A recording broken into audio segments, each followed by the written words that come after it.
All right, I want to take a second to touch on this topic that I've been talking about obsessively for the past 3 years of my life.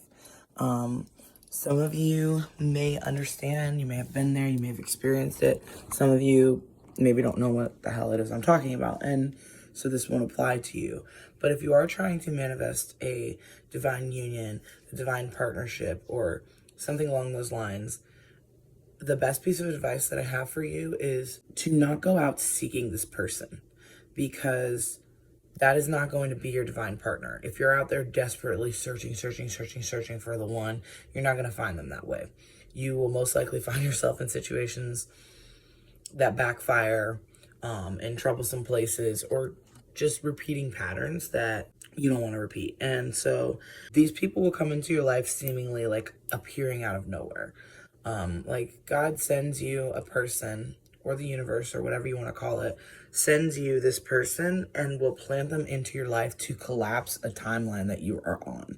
So if you're in a place where you're unhappy in life, you're not quite reaching what it is you're looking for, but you've done the work, you've started putting in work on yourself, or you've been praying, asking for something, or trying to manifest something into your reality, and then this thing comes and is dropped into your lap when you're least expecting it. Some people will call it serendipity because it feels like luck, it feels like chance, and it feels like a great opportunity. For some people, it's like hell in a handbasket. It's like, oh shit, I wasn't prepared for this thing. I'm not ready for this thing. I don't know what to do with this thing now.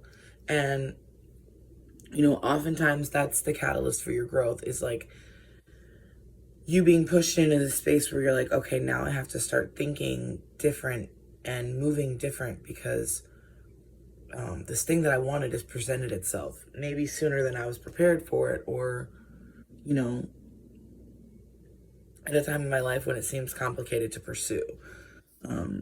Just know that if you're going through a hard time and you're sad and you're heartbroken, or you're not in a space where you think that you're ready to seek out a relationship, sometimes God will set someone in your path that is meant to propel you further along this journey. If this situation applies to you, you'll notice that the people around you and the things that have been dropped in front of you are triggering you. Oftentimes it is triggering you to think of a version of yourself that you once were, or a place that you recognize within yourself that you don't acknowledge. But it's usually some kind of reflection of yourself. And you may not recognize that at first. You may not recognize yourself in this person or in these people that are placed on your soul path, but they are people who are important to your purpose because they trigger you to think. And some of us will just be irritated and try to push that person away, and life will keep propelling them back into your life, or send you signs and synchronicities that remind you consistently of this person or of this group of people. Like if you're trying to attract your soul tribe and you're angry because you don't like the way that things are working out between you and these people or these experiences you're having, and they keep getting pushed back into your life, chances are there's a lesson there that you're meant to learn to help you on your personal journey of growth. And if there's something that you're doing that doesn't align with the person that you're trying to manifest yourself becoming, the universe will point that out to you.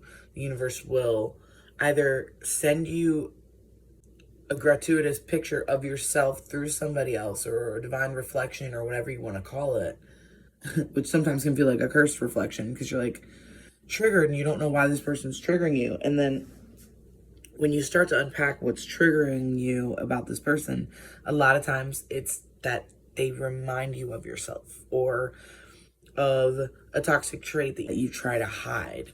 The universe can tell your frequency, and it doesn't matter how you act outwardly. If you're pretending, the universe knows what's really going on internally. So it will try to draw that to the surface and bring that out of you so that you can face yourself. And if you continuously avoid this, then you'll be set into this karmic loop, I like to call it, where there are these cycles that you're just basically repeating negative past behaviors over and over and over again, or you're being brought the same lesson in a different person over and over again until you actually accomplish what it is that Spirit is trying to help you accomplish. Because again, there's no specific path that you need to go down. It's more about what you're learning along this path. And if you don't get the lesson, if you try to bypass this lesson or avoid the tower moment where you're learning this is what the lesson is, it's going to be presented to you at a later time. And you may think that you're taking a break by isolating yourself, or, just not engaging with people, or trying to stay out of certain communities or environments, or even like avoiding just being around or talking to other people when you don't have to. It will come up at inconvenient times. Like if you can't avoid working, it will come up at your workplace. You can't avoid living in the house of the people you're living with. It will come up in your home space. And if you're online watching or reading things, it will come up there and you'll see it. And the universe will continuously try to poke at you to get you to pay more attention to what it is you need to be working on. And you can't just pretend to be doing the work and vibrating with this frequency that has surpassed this lesson or has accomplished this lesson. The genuine energy that you're resonating with cannot be copied. It cannot be mimicked. You can't fake who you are, because the universe will be constantly reflecting back to you what it is you're putting out on a vibrational level. I hope that this message resonates with somebody.